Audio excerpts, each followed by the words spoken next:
So the playoff rankings came out last night. Okay.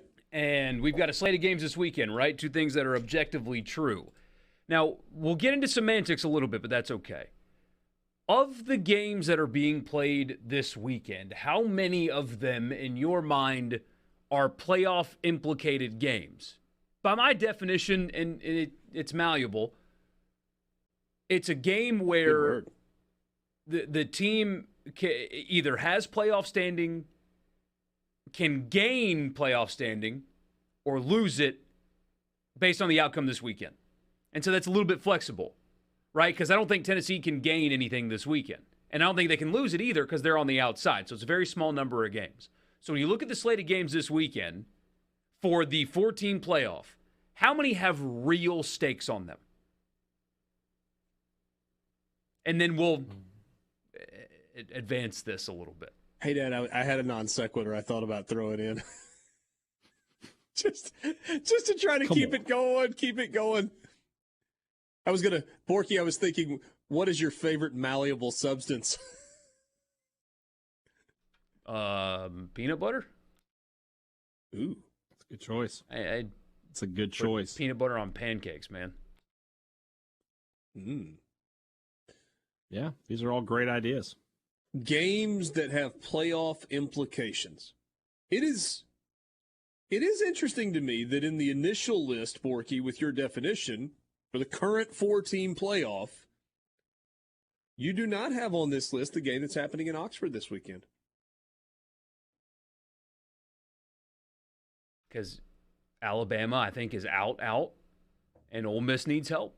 They don't control their own destiny. And, I've got the USC game here. USC's 8th. I think that there's a chance. See, that game's a stretch even. Friday night, USC playing a home game. They're ranked in the top 10. And even I don't think that they can control their own destiny. So that's even a stretch. I would say that it is. I mean, I don't know that this one actually has any implications because Colorado's so bad. But if you want to go to the negative side of it, it does have implications. USC eliminates itself with a loss. They do. All right, so Indiana, Ohio State. Clearly, Ohio State is on a path, a collision course with Michigan. And so that one is yes. They're a 40-point favorite in a conference game. 40 points. Ooh. Missouri at Tennessee. That's insane. Yes. Yeah. Another fairly lopsided line. Tennessee 20.5. LSU Arkansas is yes. It is.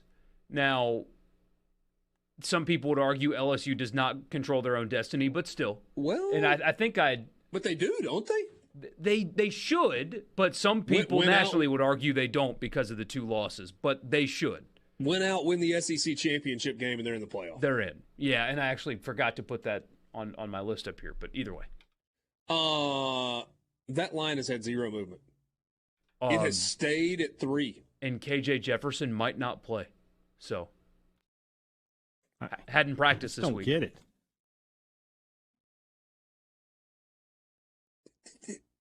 So, we're going to talk with Bruce Marshall on Friday. What was the line a couple weeks ago that you were so adamant about being fishy? What was it? Oh, that was 3 or 4 weeks ago. Hey, Dad, what was it? It was... Yeah. I don't remember what it was. I don't remember. But this is fishier. It is.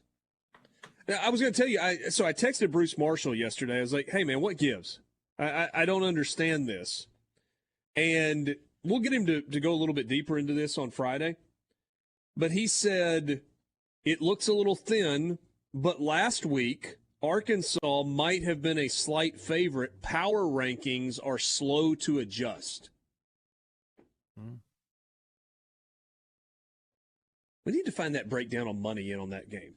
Sharps, total dollars, total bets, all that stuff. But clearly not enough has happened to make it move.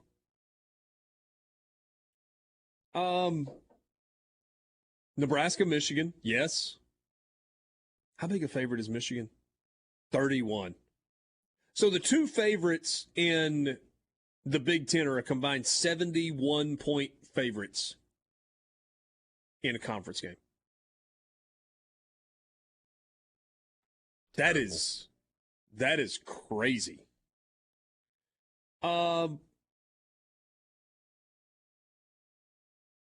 Georgia, Mississippi State, clearly. Georgia's in the driver's seat for the whole thing. Washington and Oregon. Oregon at number 6 in the playoff rankings. Absolutely in striking distance. Is TCU Texas the one that is the most interesting among the games that have college football playoff implications? Yeah, because TCU gets eliminated with a loss. And Texas is a touchdown favorite against an undefeated number 4 team at home. Crazy. That's what it was, wasn't it? Hey, Dad, it was one of those. No. But that is the same situation that Ole Miss LSU was in a few weeks ago. It was an SEC game. I'm almost positive. Yeah.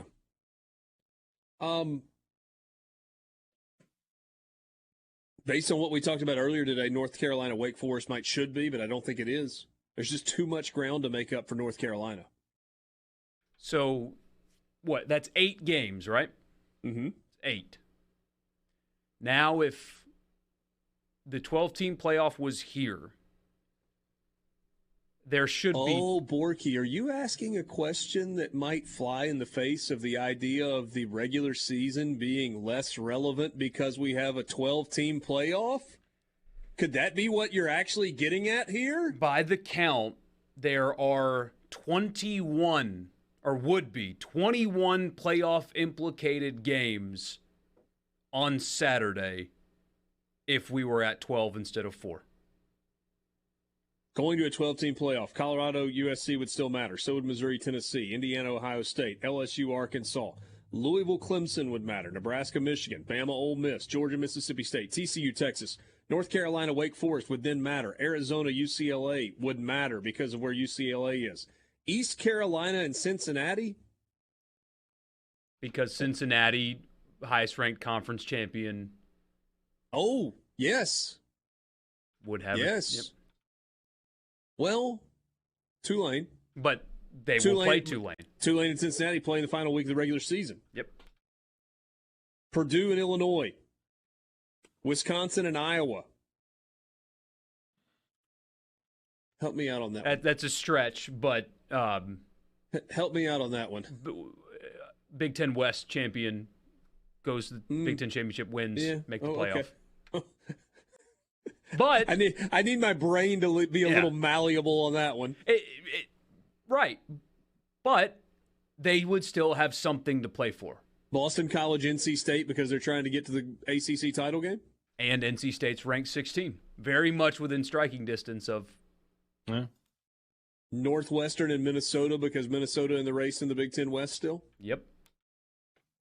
Maryland and Penn State. UCF and Tulane. That game would matter. Big. Yeah. Washington and Oregon. Kansas State and Baylor. Stanford and Utah. So there's a couple stretches in there. Off. Which one? Liberty and UConn. Oh, yeah. Liberty. Liberty could be that group of 5 team. Are they still banned from the postseason because of the switch? No? No. That's only a 2-year process. Okay. They've been to bowl games the last couple of years. So remove the stretches. You're still at 20 games. 20 that would have playoff implications being played on Saturday. But tell me more about how the regular season would be adversely affected by a 12-team playoff. Please tell me more. That's your